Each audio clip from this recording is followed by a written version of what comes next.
नमस्कार, आप देख रहे हैं इंडिया न्यूज 24 और मैं हूं आपके साथ वैशाली। छतरपुर में ब्राइडल फैशन शो और रानी अवंतीबाई अवार्ड शो प्रभाकर वस्त्रम की ओर से मीरा सिंह ने सभी आर्टिस्ट का स्वागत वंदन किया। छतरपुर एवं मध्य प्रदेश के विभिन्न शहरों से model, professional makeup artist, fashion designer, creative artist ने भाग लिया। रानी अवंतीबाई अवार्ड शो में नौगांव की वंदना यादव ने प्रथम स्थान प्राप्त किया। मध्य प्रदेश के खूबसूरत शहर छतरपुर, जहां पर बुंदेलखंड अवार्ड के साथ स्वरोजगार महिलाओं का सम्मान करने मुख्य अतिथि क्रमिक यादव पहुंचे। गुजरात के रहने वाले अंतर्राष्ट्रीय पुरस्कार विजेता मॉडल और मिस्टर इंडिया 2022 क्रमिक यादव का दादा साहेब फाल्के टेलीविजन अवार्ड से सम्मानित किया गया। इंडियन पेजेंट इंडस्ट्री के लिए यह बड़ा ही महत्वपूर्ण दिन था, क्योंकि ऐसा पहली बार हुआ है कि किसी मिस्टर इंडिया को दादा साहेब फाल्के टेलीविजन अवार्ड से सम्मानित किया गया। भारत से लेकर अमेरिका तक क्रमिक ने किया अपना नाम, बेस्ट इन टैलेंट खिताब से नवाजा गया।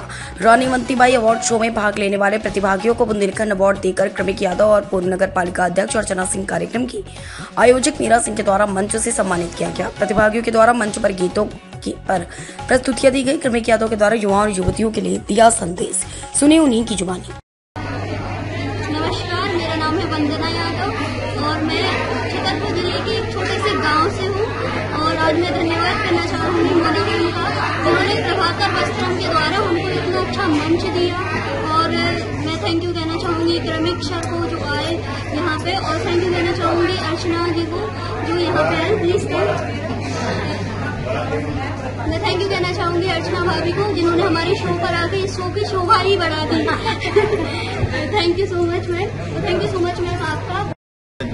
विनर किया और उसको लेके मुझे लगा कि मुझे अपने शहर का नाम रोशन करना है, अपने देश का नाम रोशन करना है। तो मैंने मिस्टर इंडिया यूनिवर्सल का टाइटल जीता और इंडिया को रिप्रेजेंट किया मिस्टर यूनिवर्सल वर्ल्ड में लैटिन अमेरिका वेनेजुएला, और वहां पे भारत का झंडा लहराया और सेकेंड नंबर का खिताब जीता और साथ में मिस्टर एलिगेंस वर्ल्ड का भी टाइटल जीता। गिरमत जी, जब आप मिस्टर इंडिया बने, जब एक टाइटल ऐसा था कि मिस्टर इंडिया का टाइटल, लोग कहते थे मिस्टर इंडिया दिखते नहीं है, क्योंकि जब वो मूवी आई थी अनिल कपूर जी की तो सब बोलते थे मिस्टर इंडिया मिस्टर इंडिया।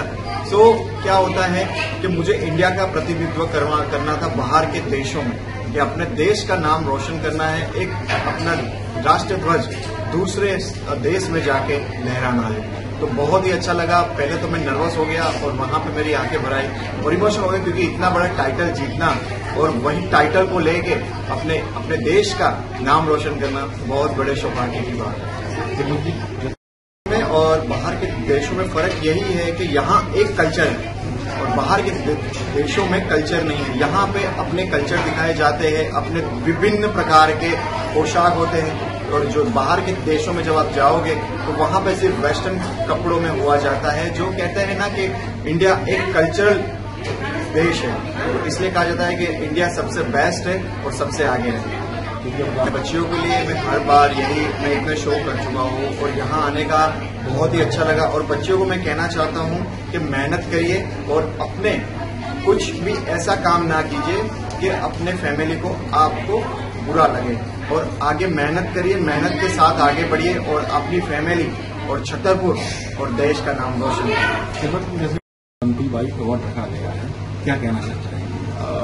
यानी जो ये अवार्ड सेरेमनी जो रखी जा रही है वो यहाँ के जो मेकअप आर्टिस्ट, यहाँ की जो महिला सशक्तिकरण है, जिनकी शक्ति जो यहाँ कहा जाता है कि जिनका मतलब ये अवार्ड सेरेमनी मतलब है महिला अपनी शक्ति का प्रदर्शन कर रही है, उनके टैलेंट को लेके मेकअप आर्टिस्ट है, मॉडलिंग है, कुछ भी ले लीजिए, और ये अवार्ड सेरेमनी उनके लिए हुई जाए। गिरमत जी, आप चूंकि मिस इंडिया भी रहे हैं, तो सर आप कौन सन में मिस इंडिया रहे हैं और सर कितनी मेहनत की है? एक्चुअली मैंने मिस्टर इंडिया जीता 2021 में, यूनिवर्सल का टाइटल जीता और वो यूनिवर्सल का टाइटल जीत के मैंने इंडिया को रिप्रेजेंट किया मिस्टर यूनिवर्सल वर्ल्ड में 2022 में, जहां पे मैंने इंडिया का नाम रोशन किया और ऑल ओवर वर्ल्ड में सेकंड रनर का खिताब जीता। सर उसमें सर कितनी आपको मेहनत करनी पड़ी, कितनी सर कठिनाइयां थी? मेहनत कठिनाइयां तो बहुत होती है। कहते हैं ना कि मेहनत तो करनी पड़ती है, कोई चीज सिर्फ बोलने से या करने से नहीं मिल जाती, मेहनत बहुत जरूरी होती है। और कहते हैं ना कि मॉडलिंग और बॉडी बिल्डिंग दोनों में एक फर्क होता है, क्योंकि बॉडी बिल्डिंग ऐसा होता है ना सिर्फ आपको बॉडी दिखानी पड़ती है, और मॉडलिंग ऐसी चीज है ना जो आपको खुद को प्रेजेंट करना है, आपकी बॉडी, आपका कम्युनिकेशन स्किल, आपका फेस, आपकी हाइट, आपका पंक्चुअल, सब चीजें वहाँ पे दोहराई जाती है। सर, आप गुजरात से आज छतरपुर मध्य प्रदेश से आए हैं, तो छतरपुर के युवाओं के लिए, खासतौर से बच्चियों के लिए सर क्या कहना चाहेंगे? मैं हर जगह जाता हूँ तो मैं यही कहता हूँ कि हमारी जो माता जी है वो हमेशा एक बात हमें हमेशा कहती है कि सिर्फ सोचने से कुछ चीजें नहीं मिल जाती, उसके लिए मेहनत और लगन होनी बहुत जरूरी है। तो मैं सभी जो छतरपुर के सभी युवाओं को कहना चाहता हूँ कि मेहनत करिए और मेहनत के साथ साथ अपने शहर का और अपने देश का नाम रोशन करिए। अवंतीबाई अवार्ड रखा गया है जी, आप कहाँ से हैं और किस प्रकार का अवार्ड रखा गया है? मेरा नाम सासिनी यादव और मैं भोपाल से हूँ और ये अवार्ड सेरेमनी है हमारी मध्य प्रदेश की बेटियों के लिए रखा गया है ताकि उनको उनके टैलेंट को उभारा जा सके, सामने लाया जा सके। जैसे कि छतरपुर एक बहुत बड़ा जिला नहीं है, बहुत छोटी सी जगह है।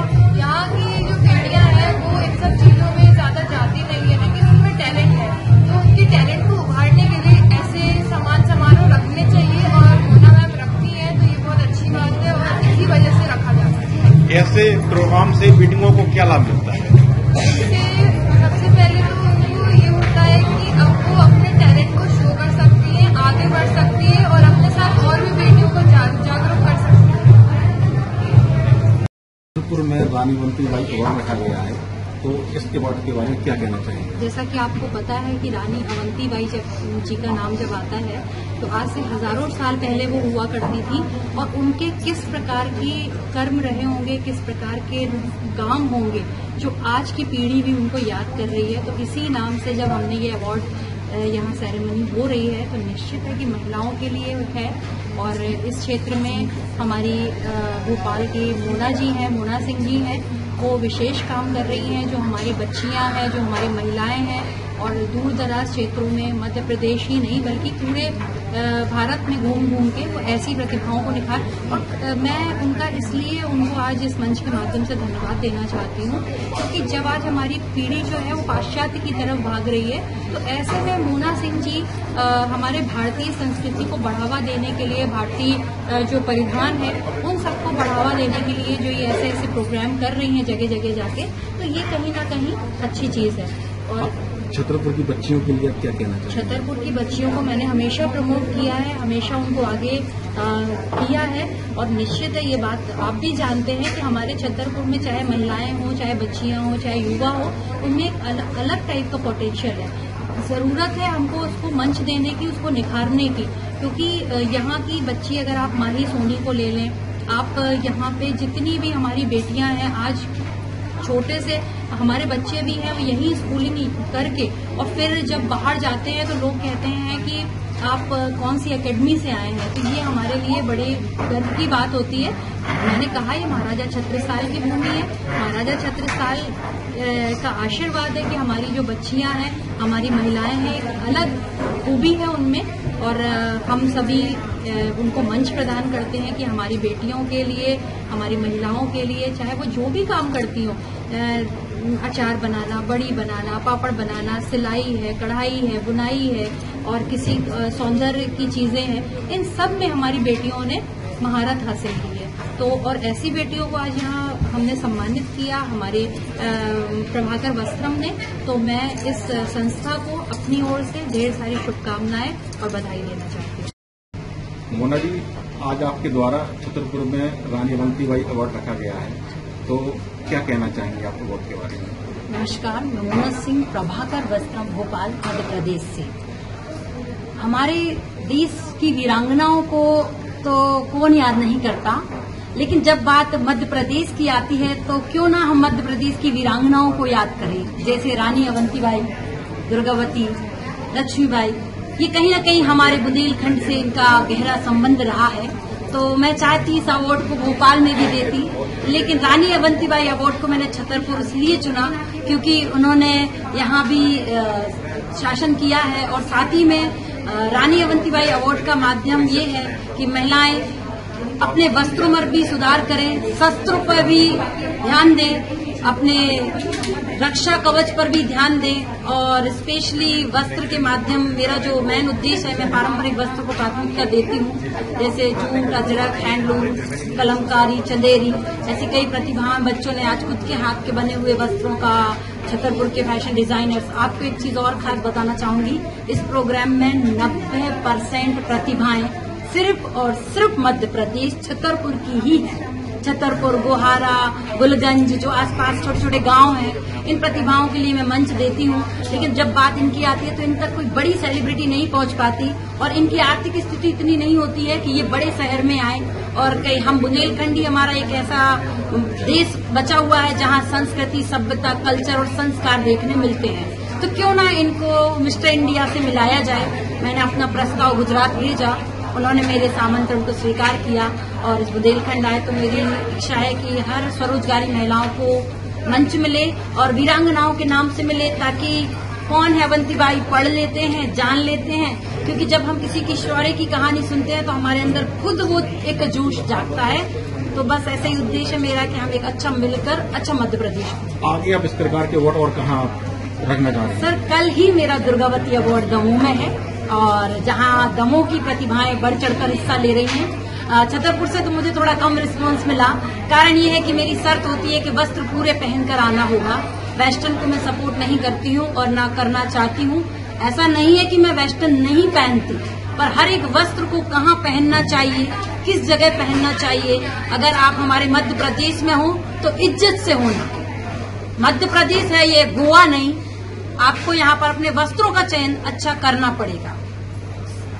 अब तक के लिए इतना ही। वीडियो को लाइक और शेयर करें और चैनल को सब्सक्राइब करें।